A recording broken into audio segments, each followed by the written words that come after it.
High! আজকে আবার চলে এসেছি একটা রেসিপি ভিডিও নিয়ে। রান্না করা তরকারিটা দেখলে নাও চিনতে পারো। এই যে, এটা হলো কাঁচা। সবাই নাও চিনতে পারো কারণ এটা সবাই পছন্দ করে না। আবার অনেকে খুব পছন্দ করে। যারা পছন্দ করে না তাদের মধ্যে আমি ছিলাম, আগে ছিলাম। কিন্তু একবার যখন খেয়েছি তারপর থেকে আমারও এটা পছন্দের হয়ে গেছে। বলছি এটা হচ্ছে ছাট মাছ। হয়তো অনেকে নাক সিটকোবে। কিন্তু এটা এতটাও খারাপ নয়।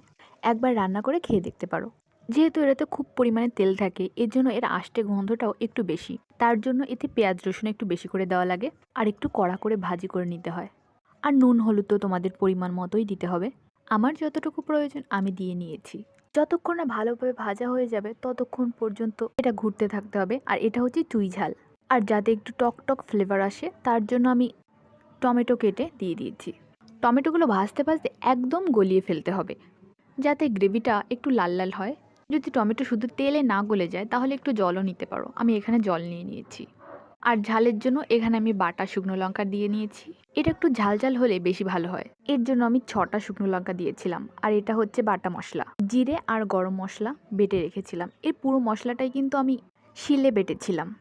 যত যাই বলো না কেন, মিক্সারে বাটা মশলার থেকে শিলে বাটা মশলার একটা আলাদাই স্বাদ।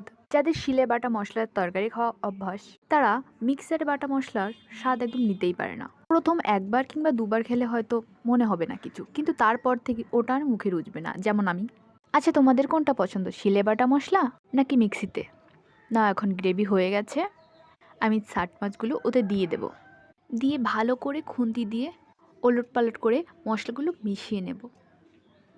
যাদের কাছে তেল ঝাল জাতীয় খাবার পছন্দ হয় তারা কিন্তু এটা অবশ্যই ট্রাই করতে পারো। আমি বলতে পারি তোমাদের অবশ্যই ভালো লাগবে।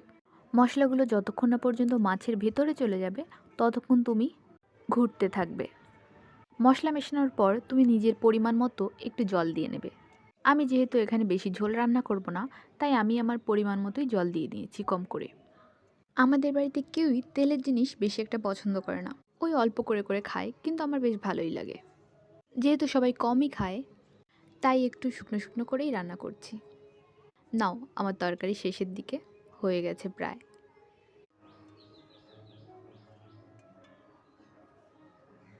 তো আমার ঝোলটা বেশ খানিকটা টানানো হয়ে গেছে, একটু বেশিই টানানো হয়ে গেছে। সেটা বাটিতে নেওয়ার পরে বুঝতে পারছি।